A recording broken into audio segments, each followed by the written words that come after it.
क्या बात है हीरा भैया, क्या रविंद्र भैया, दयानंद भैया।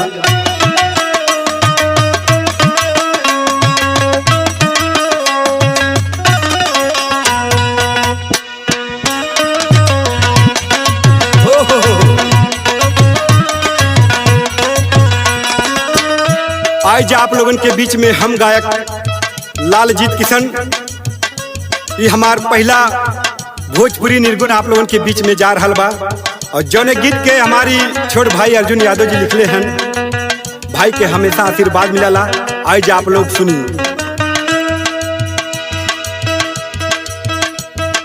तोहरो गाँव नमा हो, तोहरो गाँव नमा, तोहरो गाँव नमा हो, तोहरो गाँव नमा, एक दिन जाई सखी तोहरो गाँव नमा।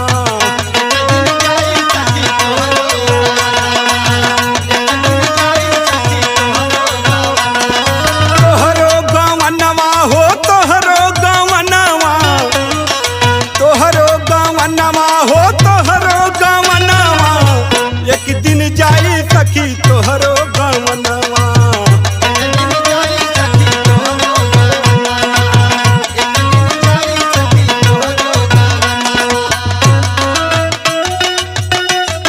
क्या बात है रविंद्र भैया, दिल के छू लेते हैं।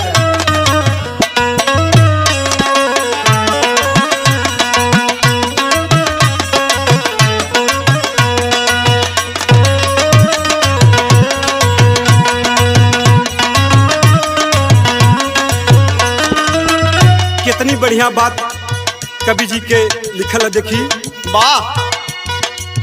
छुट्टी सब हेला मेली सखिया सहेली हो, सखिया सहेली, छुट्टी सब हेला मेली सखिया सहेली हो, सखिया सहेली, छुट्टी सब हेला मेली सखिया सहेली हो, सखिया सहेली। पियवा के साथ तू जइबू अकेली हो, जइबू अकेली,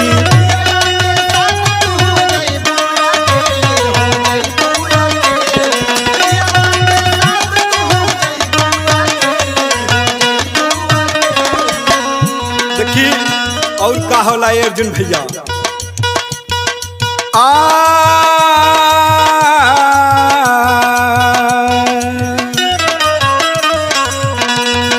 बाबुल के याद आई तोहरो अंगनवा,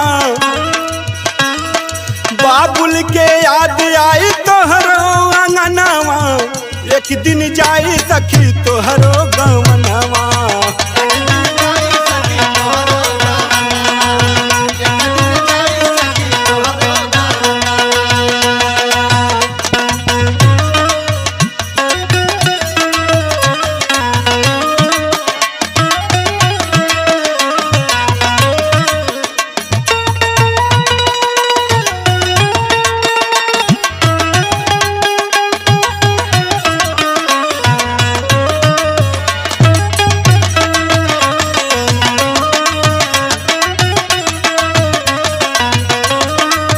क्या बात है, क्या बात है, क्या बात है अर्जुन भैया। देखी ये दुनिया के रीत रिवाज कैसन कैसन बा। बाबू के दुलारी हो, माई के प्यारी हो, माई के प्यारी,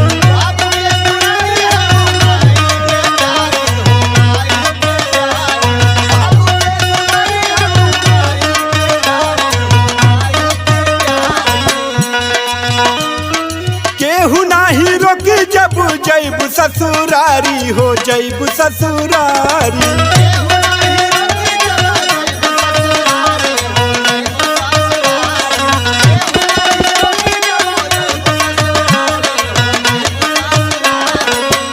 दिखाए अर्जुन भैया।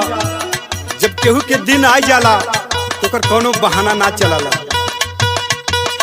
लगी ना बहाना,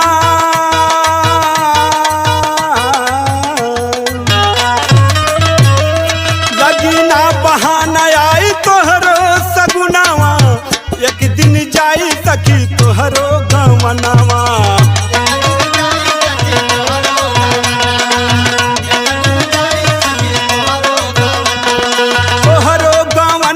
हो तोहरो गमनावा, तोहरो गमनावा हो तोहरो गमनावा, एक दिन जाई सखी तोहरो गमनावा।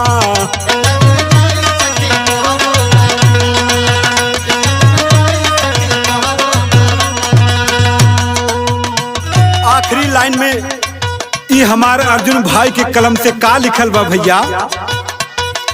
अर्जुन कहेले समैया में चेत हो, समैया में चेत हो।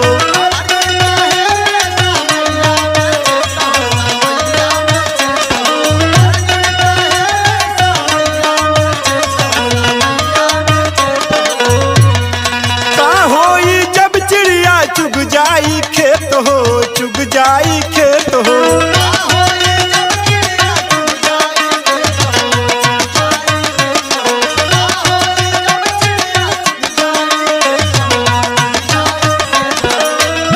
कहे कहे भैया लाल जीत की सन के माना कहनावा, काहिरा भैया लाल जीत की सन के माना कहनावा, एक दिन जाई सखी तोहरो गम